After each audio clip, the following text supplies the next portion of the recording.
Well, good evening, everybody. Welcome to this latest lecture in our series on the First World War. And I'm Richard Evans. I'm also Provost of Gresham College. And it falls to me to talk about war and politics in relation to the First World War. And I put up the famous quote there by the Prussian military theorist of the Napoleonic era, Karl von Clausewitz, who famously observed that war is the continuation of politics by other means. And that means, of course, that you don't fight a war for its own sake. It's in Clausewitz's view that war is an instrument of policy to be used to achieve specific aims and purposes. A perfect example of how this dictum worked out in practice could be found in Bismarck's wars of the 1860s. Of course, Bismarck and all the Prussian generals have all been reading Clausewitz. It was part of general education in Prussia. And Bismarck's wars were aimed to achieve German unification under Prussian leadership, because Germany in the 1860s was a kind of collection of 39 states under a very loose organization called the German Confederation. And in each case of his wars, the war against Denmark in 1864, against Austria in 1866, and against France then in 1870, Bismarck provided a retrospective illustration of another famous dictum, this time from a French politician, from indeed Georges Clemenceau, during the First World War.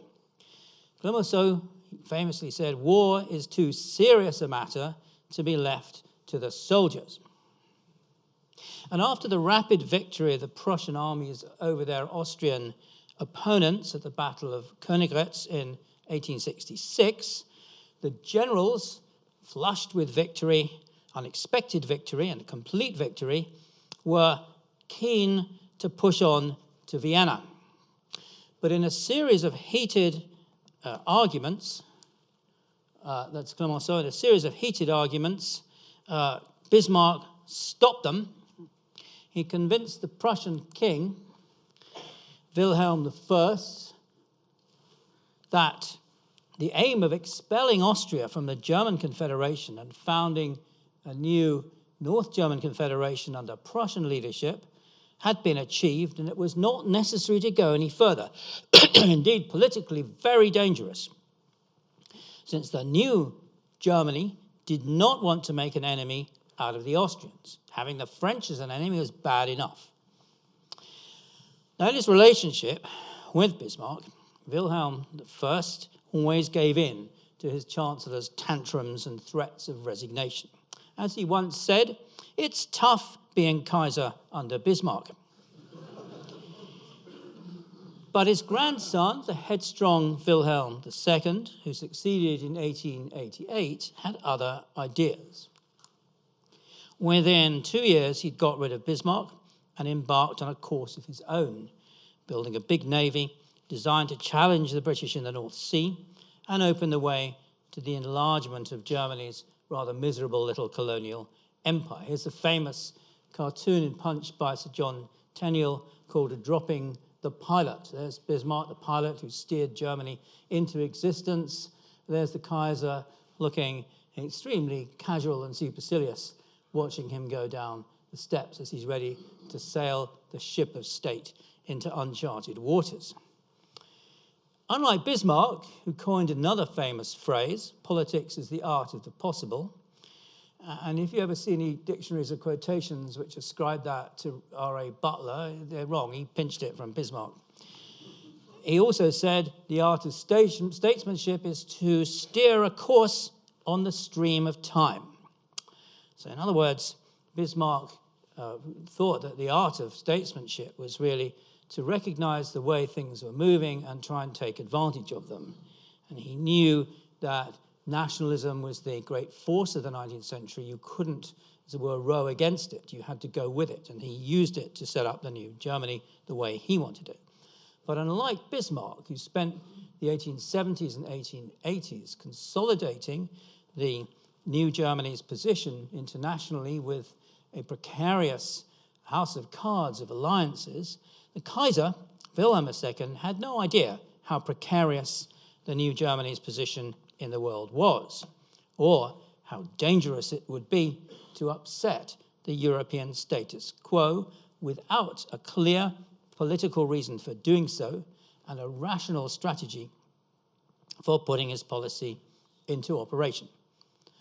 Just over a quarter of a century after Wilhelm II's accession to the throne, Britain and Germany were at war. Now, Clausewitz also observed that policy objectives often became obscured in what he called the fog of war. Armed conflict tended to develop its own logic. Military events frequently took an unexpected turn. It required a strong hand to keep the generals under control. And indeed, the elder Moltke, the victor of 1866 and 1870, observed that the first thing any general had to do in a battle was to tear up his plans and make it up as he went along, as the situation developed. Already in Clausewitz's time, the French Revolutionary and Napoleonic Wars had demonstrated the power of ideology, political ideas of the French Revolution to inspire a lust for conquest. But after Waterloo in 1815, so great was the general fear in Europe of revolutionary wars breaking out again, with all their destructiveness, that right through the 19th century, the major powers got together time and again in what became known as the Concert of Europe to solve international problems, keep the balance of power, and put the lid on popular revolutions. Now, in the 18th century, Europe's wars were global in scale, with Anglo-French rivalry fought out in India and America, as well as on the European continent. After 1815, by contrast, Britain's world hegemony, underpinned by the unchallenged power of the Royal Navy and the Industrial Revolution in Britain, helped ensure that European conflicts remained limited in scope. As a result, all the armed conflicts Europe experienced between 1815 and 1914, here's a hostile American cartoon of the British power in the 19th century, but all the European conflicts of the 19th century were short in duration. They involved only a handful of combatant nations. They were fought within a very restricted geographical area. The Russian-Turkish wars of the 1820s and 1870s, the suppression of the 1848 revolution, the Crimean War, wars of Italian-German unification, all of these were eventually brought to an end, either by concerted international action or because the victorious side had clear and limited aims which it achieved. Here's another octopus suggesting the danger of Russia. This is a French map from 1877 about the Russo-Turkish War, which was brought to an end after a short space of time by an concerted international action to push the Russians back from their ambitions to get an outlet to the Mediterranean. Now, the states that fought these wars are obviously prompted to reform themselves to improve their effectiveness. So Russia, for example, after the Crimean War, for its defeat, embarked on a major series of reforms, the abolition of serfdom, creation of new government ministries, reform of the army, and so on. In fact, 19th century wars often brought about regime change, as in the unification of Italy and Germany, or the creation of the Third Republic in France after the defeat of the Second Empire, Napoleon III, by the Germans in the Franco-Prussian War in 1871. But beneath these changes, there's a great deal of continuity, as the central political institutions of one regime were carried on into the next. So you can think of, for example, the electoral system in France, which was carried over from the Second Empire into the Third Republic, the hegemony of Prussian institutional structures, which was carried over first into the North German Confederation and then to United German Empire, the absolutist power of the Tsar, which survived the institutional reforms of the 1860s. So there are reforms and changes, but there's a lot of continuity as well. Now, this is a rather lengthy preface to what I'm going to say, because clearly the war that broke out in 1914 broke with this long-established pattern. It broke with everything that Europeans had been familiar with in the 19th century in the experience of the relationship of war and politics. First of all, the war that broke out in 1914 lasted for more than 4 years, longer than any other war. All the other wars in the 19th century lasted 2 or they were even shorter. In the case of Bismarck's wars, just a few weeks. It was fought not just in a limited area of Europe, like the 19th century wars, but it was fought in numerous locations across the globe. It defied all attempts to limit it or bring it to an end until one side finally was forced to concede defeat. So war between 1914 and 1918 escaped the control of politics and began very quickly to exert its own momentum till its actual effects on politics were profound, even cataclysmic. 4 great empires collapsed and were replaced by radically different political regimes. The Ottoman Empire, the Russian Empire, the German Empire, and the Austro-Hungarian Empire. Here you see a kind of before and after map. You can see here the major changes in Central Europe. Germany becomes smaller. Poland comes into existence. Latvia, Lithuania, Estonia. You can see how the Austria-Hungary is broken up into Czechoslovakia, Austria, Hungary, Yugoslavia. Romania becomes bigger. The Turks, the Ottoman Empire, is pushed substantially out of Europe. So, this is the Great War. In other words, as it was known until the Second World War, the Great War was unprecedented in scale and scope, something completely new. And it reversed the relationship between war and politics, which Clausewitz had laid down as the most fruitful one. So, why did the European order of the 19th century break down and give way to 4 years of unrestrained global conflict involving almost every nation on the European continent and others outside, including Japan and eventually America? So, was this some kind of parallel? Was there a parallel of some sort with events in the present day? There was a lot of writing and speculation last year as the anniversary came up about a rising power Germany in 1914 challenging a declining empire Britain. Now people said it was China challenging America. Then as now, nationalism was on the rise. Then as now, border disputes such as the dispute between China and Japan threatened to escalate into wider conflicts, or in the Middle East, or a century ago in Morocco. But these parallels, I think, are specious. The main reason for this, I think, lies in the enormous differences in the international order between 1914 and 2014. So if you go back to the turn of the century, this is a First World War poster making fun of Wilhelm II. The concert of Europe began to break down.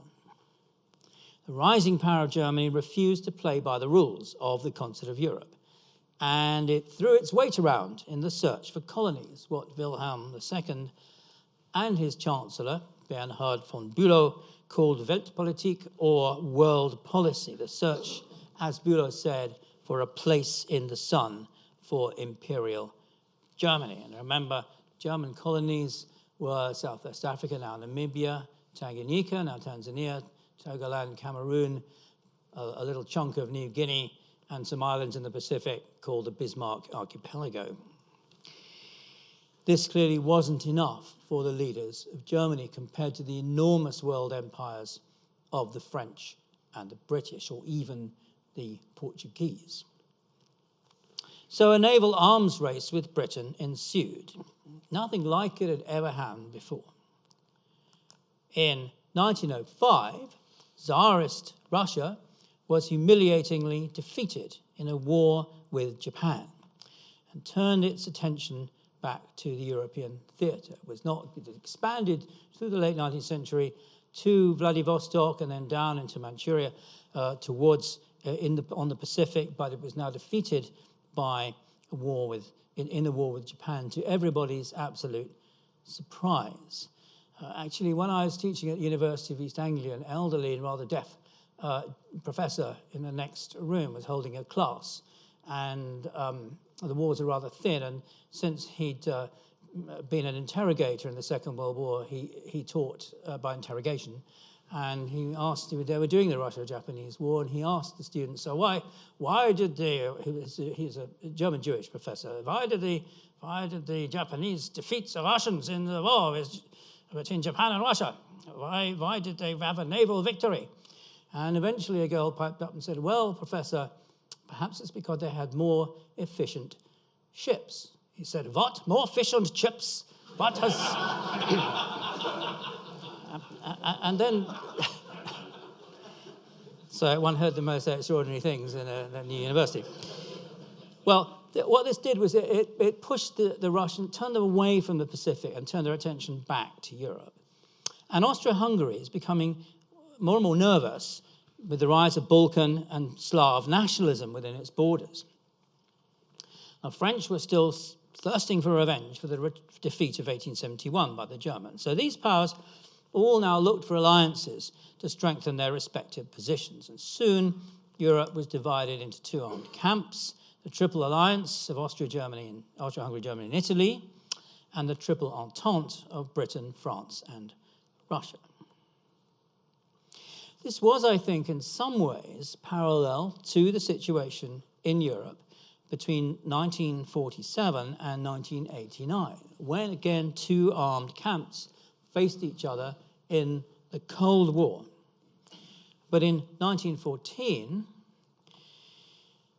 Europeans had what seemed to us, I think, to be an irresponsibly positive attitude to war after decades of peace. War, it was widely thought in 1914, would be an adventure. It would be like a duel fought to assert manliness and honor, only on a much bigger scale. Remember, dueling was common right across Europe, and many novels you probably know which feature duels. Many politicians, Stolypin, the Russian prime minister, Clemenceau, many others fought duels. This time it was mostly by pistols at 10 paces or 20 paces, according to how severe the quarrel was. Only in Britain did you prove your manliness in a different way, in other words, on the cricket pitch, which is the same effect, a small hard round object coming towards you very fast.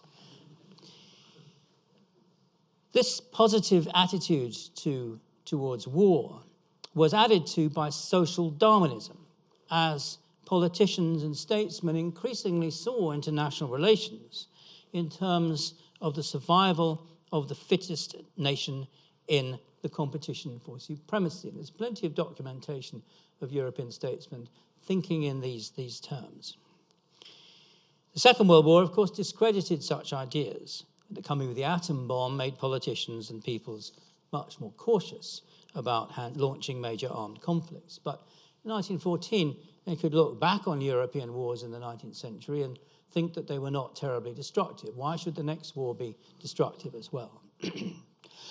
Well, since 1989, we have moved from a bipolar world in the Cold War through a brief unipolar period in the 90s to now an increasingly multipolar world. And this kind of reverses the developments that characterized the years before 1914.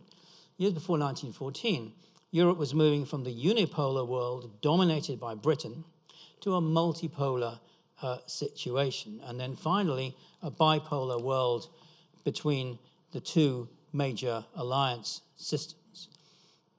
And of course, the key to 1914 is that a local conflict triggers a much bigger one. And this is much easier, much more possible, or likely even, when you have a bipolar system of alliances.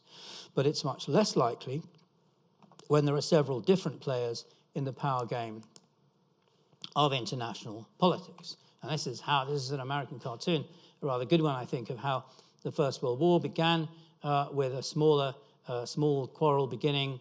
Each side backs its clients, and you have a major war. And of course, the international cooperation that had faded away with the demise of the concert of Europe before 1914 and its the division of Europe revived after 1945 and is still in existence today in many institutions, from the United Nations to the European Union. And conflict resolution mechanisms exist at many levels, as they did under the concert of Europe, but not from the turn of the century in this new bipolar system. Well, the biggest difference between then and now lies, I think, in the fact that the First World War was not a war between European states. It was a war between multinational states, but above all, a war between global empires.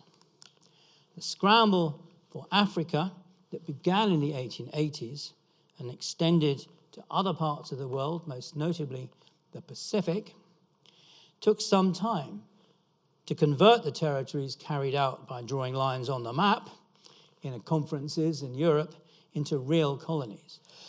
In Africa, the Ashanti Wars between the Ashanti and the British in West Africa, there were 9 of them, I think, and they lasted until the final British victory at the end of the century. The British were tangling here with an advanced and militarily effective African empire, which took a very long time to subjugate. The Boers in South Africa were only brought under broad British rule in 1902. The Germans established control in East and West Africa in genocidal wars against the indigenous inhabitants, which finished only in 1907. The Belgians established their cruel and sadistic rule over the Congo around the same time. The Russians at this time were still constructing the Trans-Siberian Railway to develop their recently conquered territories in Central and Eastern Asia. And the European powers came to the realization that they would not be able to conquer China only during the Boxer Rebellion in 1900, which created so much hostility and opposition, it became clear the costs of invading and dividing up the decaying Chinese empire would be prohibitive. So the colonial map of the world, in other words, in real terms, was only completed at the beginning of the 20th century. And from this point onwards, in this age of imperialism and colonization, it was clear that new colonies could only be acquired by seizing them from other powers. Chief of these other powers, of course, was the decaying Ottoman Empire, which still controlled most of the Balkans, the Middle East, and North Africa. And the fuse that detonated the explosion of August 1914 was laid by the Italian invasion and annexation of the Ottoman province of Libya and the Dodecanese islands off the Anatolian coast 3 years before 1914. Italian success in Libya convinced the emerging Balkan nations at the time had come for them to achieve independence or increase and consolidate their recently won nationhood. And in the 2 Balkan Wars of 1912 to 13, the Balkan nations, you see them there on the map, including Greece, seized most of the Balkans from the Ottoman Empire, leaving them only a tiny piece of territory west of Istanbul, and then fought each other in the Second Balkan War over the spoils. Now, the First Balkan War when Montenegro, in alliance with Serbia, attacked northern Albania, Italy and Austria-Hungary demanded their withdrawal. Russia began to mobilize in support of the Serbs. France declared its support for the Russians. So already you can see in the First Balkan War in 1912, this situation building up where other powers were sucked into these conflicts. And it was only diffused by a British intervention, resulting in a general international conference that guaranteed independence for Albania. And this is an ominous kind of rehearsal for what happened in August 1914. Now, in the intervening period, the attention of Serb nationalists turned to Bosnia with its substantial population of ethnic Serbs. 1908, it had been incorporated into the Habsburg monarchy in a unilateral act of annexation that aroused fierce passions among Serb nationalists. And of course, the Austrians did this in order to try and calm the situation and stop Serb nationalism extending to within their borders. And one particular Serb nationalist group, the so-called Black Hand, a terrorist movement that in fact committed numerous atrocities during the Balkan Wars, took the opportunity to express this outrage by sponsoring the assassination of the heir to the Austrian-Hungarian throne, the Archduke Franz Ferdinand, on the 20th of June 1914, as he and his wife visited Sarajevo. Now, the Austrians were determined on invading Serbia from the start, desperately worried about the stability of their rule over the South Slavs, unless, as they said, they taught the Serbs a lesson.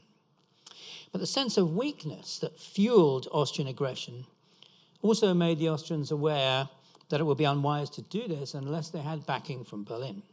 The German government, without other major allies in Europe, apart from the fickle and unreliable Italians, who indeed did refuse to come in on their side in 1914 and came on the other side some months later, the German government agreed on the 6th of July to issue the famous blank check to the Austrians, promising unconditional support.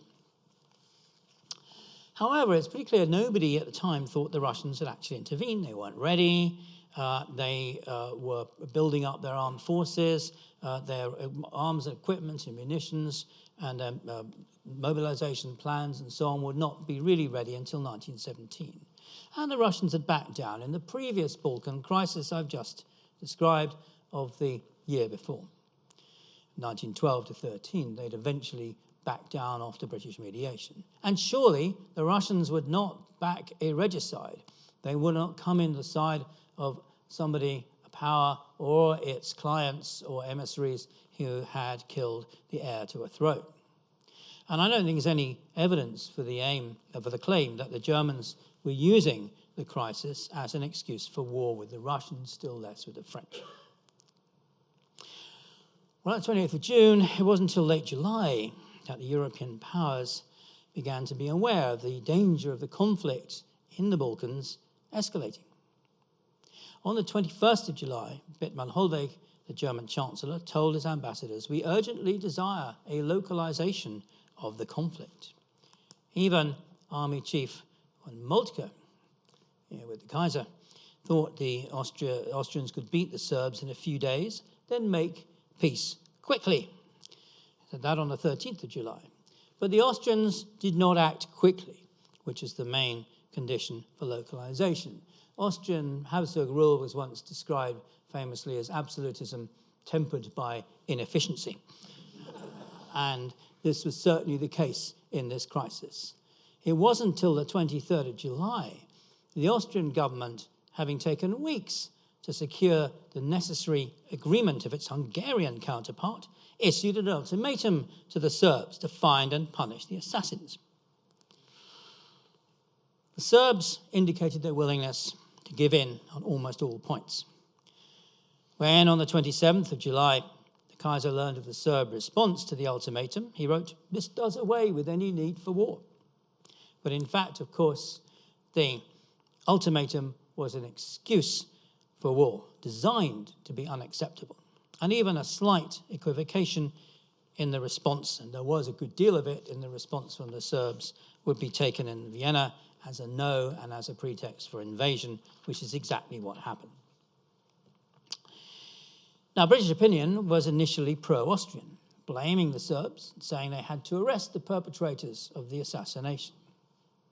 Prime Minister Asquith, preoccupied with Ulster, still thought the UK would not be involved as late as the 24th of July.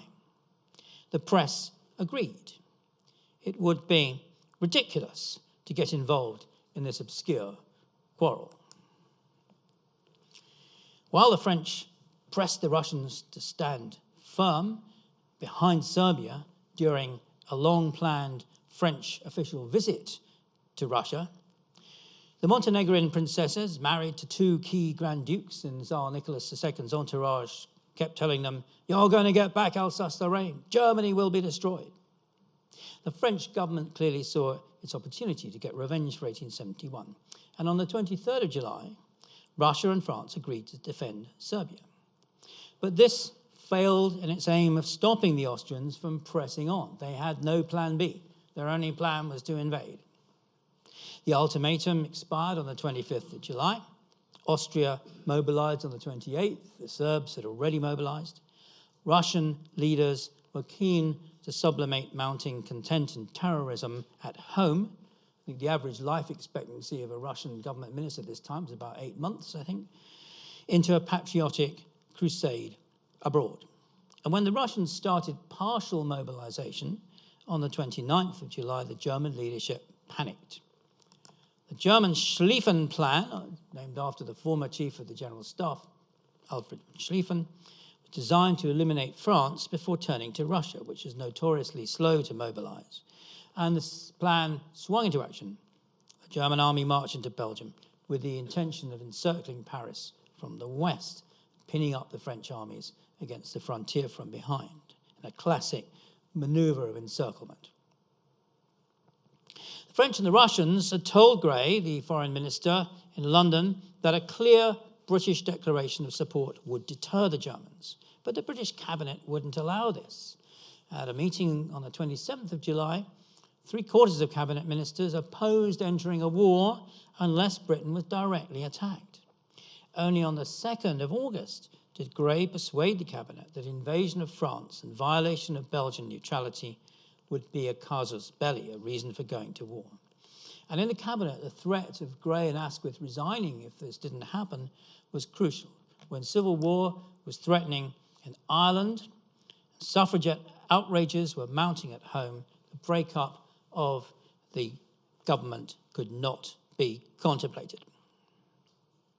So the reasoning behind the British decision to go to war can't be reduced to a simple response to German aggression.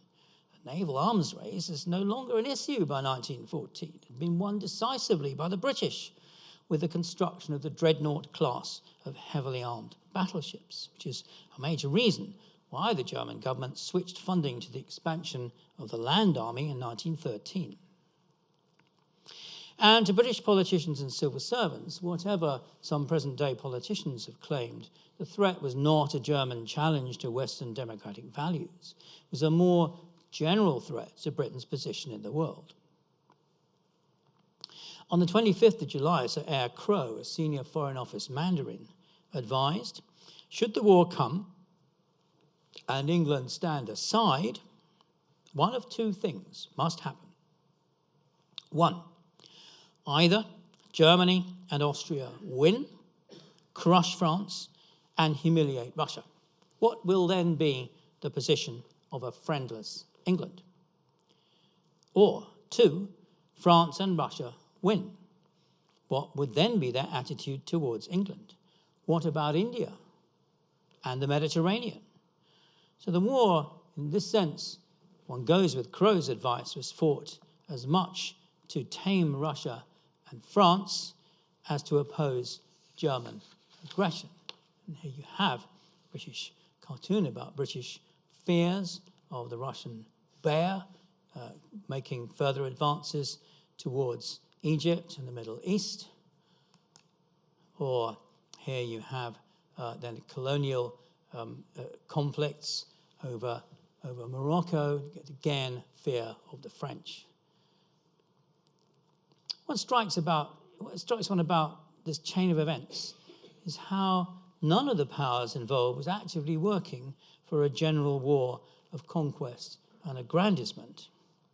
Even the Austrians, the most belligerent of the European states in the crisis, acted on the assumption that they would be left alone to conquer the Serbs. They and the Germans assumed the Russians would not intervene. The Germans assumed the British would not intervene.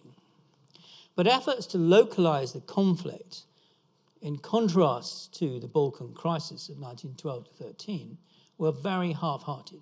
By the time it became clear that decisive mediation was needed, events had gone too far. Muddle and confusion reigned. And as the politicians dithered and squabbled, the military took over, pushing for mobilization in the belief that their moment had come. So the First World War was not politics continued by other means. Not one single state in Europe began it with clearly formulated war aims or had any concerted or organized vision of how it wanted it to end. Once the war had started, however, the belligerent nations quickly began to decide what they wanted from the conflict. And the most famous set of war aims is the German September program, which was discovered in the German archives after the Second World War by the German historian Fritz Fischer, with whom indeed I studied some time afterwards in Hamburg, and his whole entourage of assistants and students had something of a crusading atmosphere of uncovering the huge extent of German war aims which had been concealed up to that point. Here we have the September program. As you can see, they're going to annex substantial areas or tie them economically to Germany. They're going to be satellite states. It's going to be complete European domination. Germany is going to be extended to include key industrial areas like Lorraine, Longwy-Brie, Luxembourg, key parts of Polish industry, and so on. It was a bid for world power, said Fischer, and it included demands for huge annexations overseas as well. But it never actually became official policy. Here you have the African aims, again, aggrandizing, creating a kind of German empire in Africa. But none of this is actually official policy. Fischer showed war aims are constantly disputed and debated at Germany. Hardline annexationists, such as the people who produced this map, were clashing with those who only wanted limited gains, or indeed, like the Social Democrats, the Marxist, largest political party in Germany, the Marxists, wanted no annexations at all. Kaiser's Germany was not a dictatorship. Any government required the assent of the elected national legislature, the Reichstag, for its policies. And the largest party was the Social Democrats, who wanted a peace without annexations. Now, for them, this was a defensive war waged against the threat of the Tsarist Russian dictatorship, a regime they saw as backward, barbarous, anti-Semitic, and anti-democratic. And here you have on the 28th of July, still at this late hour, massive socialist demonstrations in Germany against war. It was only when they were persuaded that it was a defensive war against the Russian Tsarist despotism that they changed their minds and supported war credits. Russia, along with France, was Britain's principal ally in the war, a fact that gives the lie to claims that the war was fought from the beginning in defense of Western values and democratic freedoms. Here is a very hostile cartoon of the Russian dictatorship. Not only was Germany a good deal more democratic than and free than Russia, but Britain itself, I think, the restricted franchise meant that only that about 40% of adult males, including probably a majority of the soldiers who fought on the Western Front, did not have the right to vote. What these men believed they were fighting for, as their letters suggest, was Britain and the British Empire. And in fact, the Great War was a global war. 630,000 Canadian troops enlisted, 412,000 Australians, 1,450,000 Indians, 128,000 New Zealanders, 136,000 South Africans, and many of these, including Indians, fought on the Western Front. 160,000 British colonial troops with 1 million bearers to carry their ammunition and so on fought the Germans in East Africa. In fact, most of the Indian troops fought the Ottomans in Mesopotamia. There's about 150,000 on the Western Front. The French sent large numbers of African troops to Europe, including 173,000 soldiers from Algeria, 134,000 from West Africa, 60,000 from Tunisia, 44,000 from Indochina, 37,000 from Morocco, 34,000 from Madagascar. The Russians, of course, deployed large numbers of troops from their provinces in Central Asia. So even in Europe, this was a global war. But it was fought too in Africa, the Pacific, and the Middle East. Here's an inspection of Senegalese troops by the French, for example. The Germans lost almost all their colonies immediately. French, British, and colonial forces conquered Namibia, Cameroon, and other German territories, except for Tanganyika, where a German force held out for much longer in a campaign described entertainingly in William Boyd's novel An Ice Cream War, and in the classic film, which you may know, starring Katharine Hepburn and Humphrey Bogart, The African Queen. And another movie, Lawrence of Arabia, reminds us of the conflict in the Ottoman provinces of the Middle East. And, of course, the disaster at Gallipoli is etched starkly on public memory in Australia and New Zealand. It's often forgotten that Japan was an ally of Britain in the Great War and joined in the siege of Tsingtao, a German treaty port in China, now mainly known across the world as the site of the Tsingtao Brewery, which produces a lager originally known before the First World War by the name of Germania. Japanese and Australian forces cooperated in the capture of the German colony of Kaiser Wilhelm's Land in northeastern New Guinea and the Bismarck archipelago. For the Japanese, this was an opportunity to test once more their military efficiency against European armies, an aim they achieved sufficiently well to instill a belief in them that they could do the same thing on a much larger scale in the future. Virtually almost the only part of the globe, inhabited part of the globe at any rate, not involved in the conflict, were the Americas. And that changed, of course, on the 6th of April, 1917, when the United States entered the war on the Allied side. The main reasons behind the USA's abandonment of neutrality were the German declaration of unrestricted submarine warfare on the 9th of January, which is designed to stop supplies reaching Britain, no matter even if they were carried in neutral American ships, and the interception and publication of the Zimmermann telegram, in which the German foreign minister offered Mexico help in reconquering Texas and the southwestern states in return for a military alliance with the Central Powers.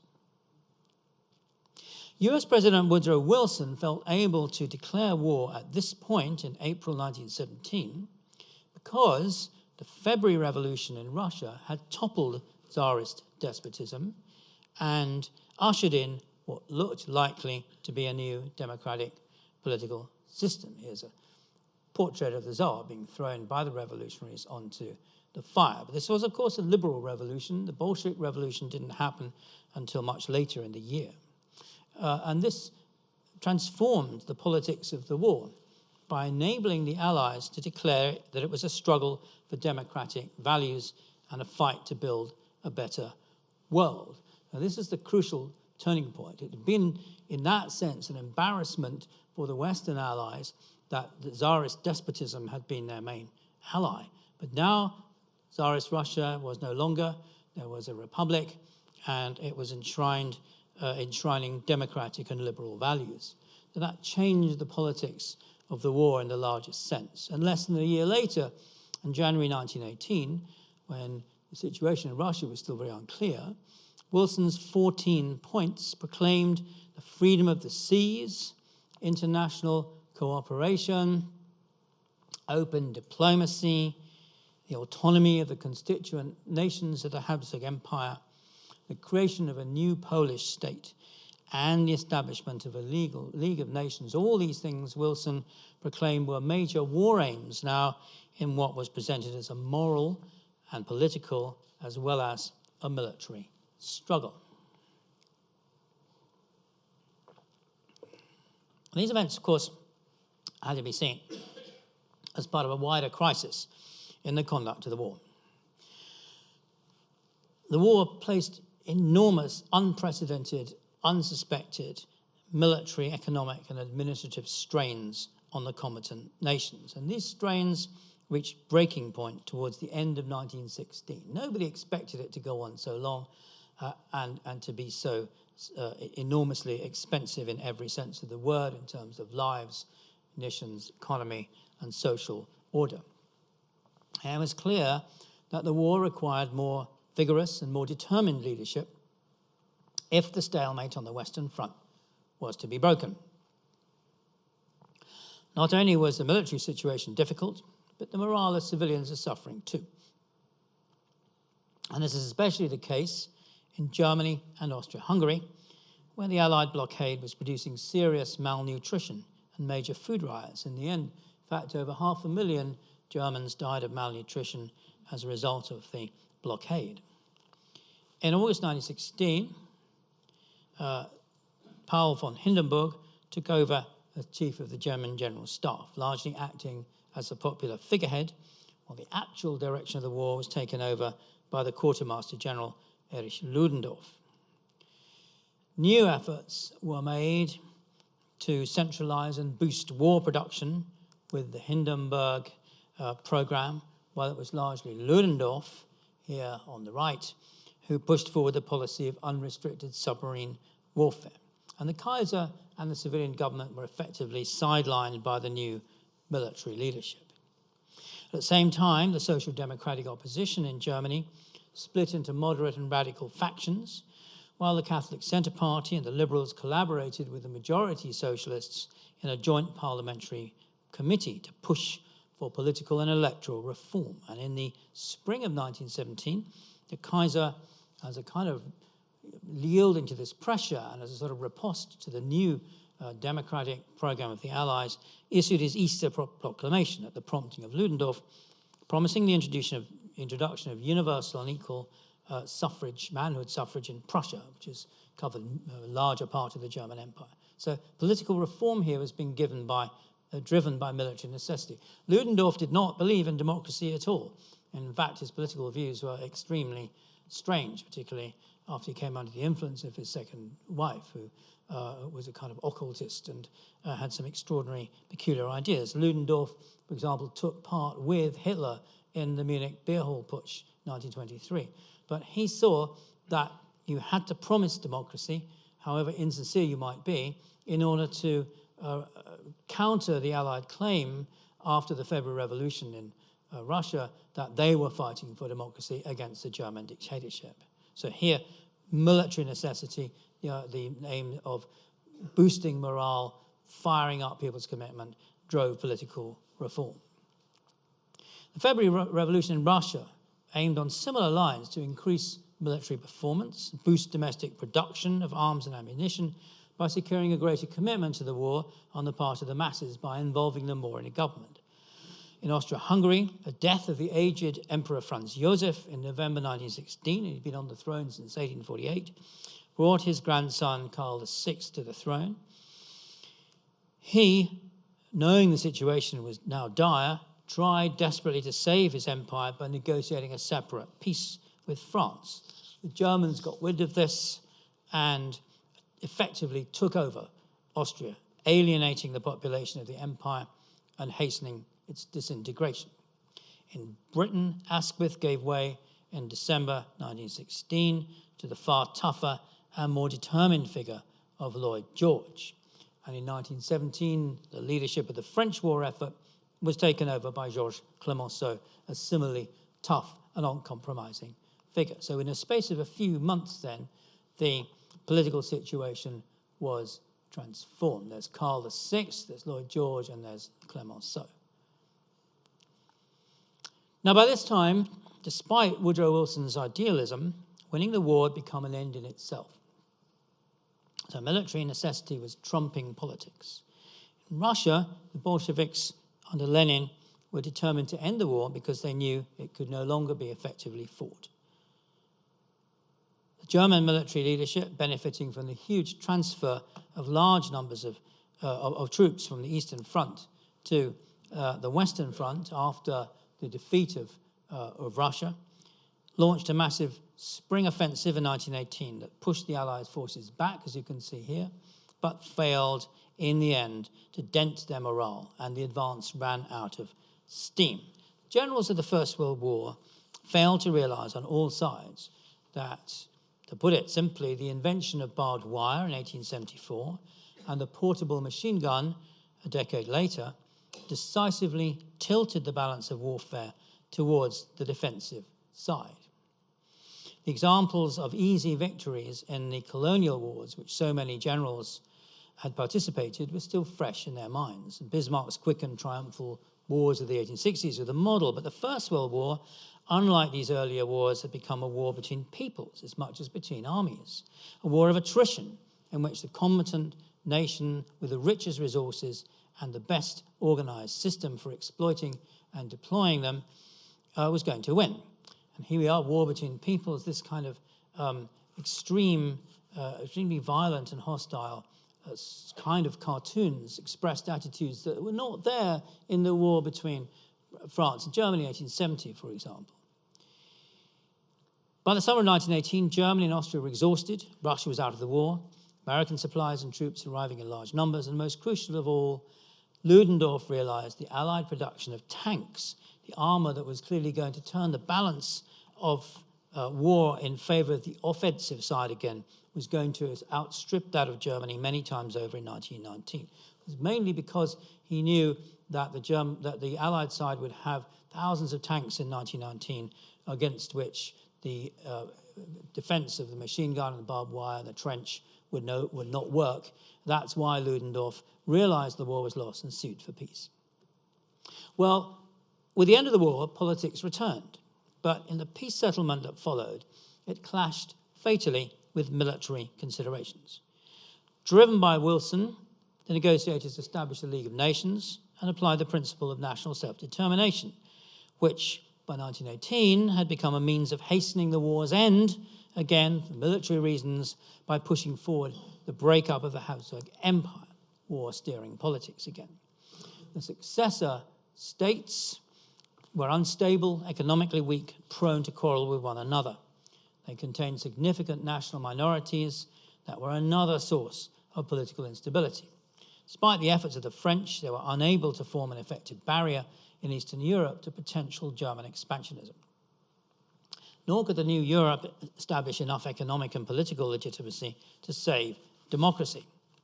The new world of Wilsonian democracy had given way by the mid-1930s to dictatorships almost everywhere apart from Czechoslovakia and in Scandinavia, and to bilateral and secret diplomacy between individual states. Treatment of Germany in the peace settlement was largely dictated by the French desire to prevent another German bid for military supremacy, which ensured that the German army was restricted to 100,000 men, tanks, warships, and combat aircraft were banned, France got Alsace-Lorraine back, territory was carved off for the new state of Poland. A large reparations bill was imposed on the defeated nation to pay for the damage caused during 4 years of occupation of Belgium and northern France. This did not, however, in the end, fatally weaken Germany. It did store up widespread and bitter resentments that Hitler and the Nazis were only too able to exploit when the financial and economic crash of the Depression drove Germany into Hitler's arms in the early 1930s. The peace settlement strengthened the British and French empires by transferring to them many of the colonies of the defeated powers, Germany and Africa and the Pacific, the Ottoman Empire and the Middle East. The British Empire actually reached its greatest extent after the First World War. and it was still the predominant strategic consideration in the minds of British politicians at this time. In Britain, the war was rightly remembered as a war fought by the empire as a whole. Hence, for example, the absence of all Christian symbolism in the National War Memorial, the cenotaph, in recognition of the multi-faith character of the empire. The rise of Hitler, remilitarization of the Rhineland, the Anschluss of Austria, all these seemed little local difficulties by comparison with the primacy of the empire and Britain's strategic thinking. Thus, when confronted with the possibility of war, when Hitler threatened to invade Czechoslovakia in 1938, the British Prime Minister Neville Chamberlain exclaimed in a radio broadcast to the British people, "How horrible, how fantastic, incredible it is that we should be digging trenches and trying on gas masks here because of a quarrel in a faraway country between people of whom we know nothing." That was Czechoslovakia. A few hundred miles away, he would not have said that over a similar quarrel in India or Australia. For Clausewitz, war was politics pursued by other means. For Hitler, politics was war pursued by other means. From the start, he intended to tear up the peace settlement, rearm, and fight a new war, this time for European domination, far beyond anything previously dreamed of by the Kaiser. Hitler's war was from the outset a racial war fought against supposedly inferior groups who were to be ruthlessly exploited and killed in huge numbers. The general plan for the East of 1941 envisaged up to 45 million Slavs being exterminated. Hitler saw the Jews as Germany's principal enemy, steering from behind the scenes the joint war effort of Churchill, Roosevelt, and Stalin, an extraordinary paranoid fantasy. Hitler's war was an attempt to refight the war of 1914 to 18, but with radically different means. He wanted from the outset to recreate the spirit of national unity in the people's community, proclaimed by the Kaiser in August 1914, and to avoid what he saw as a stab in the back by Jewish revolutionaries, that his war, in his view, had caused Germany's defeat in 1918. It was the other way around. Of course, the defeat came first in the revolution, and then the revolutionaries were not Jewish. Hitler remembered the First World War as a humiliating defeat that had to be avenged. It was without doubt a military victory for Britain, the British Empire, and Britain's allies, but it wasn't a political victory. It left major issues unresolved. It brought new threats into being. It unleashed unprecedented forces of violence and extremism, leading directly to the rise of fascism and Nazism, anti-Semitism, dictatorship, not least communism in Russia, and beyond that, death and destruction on an enormously greater scale over the following decades.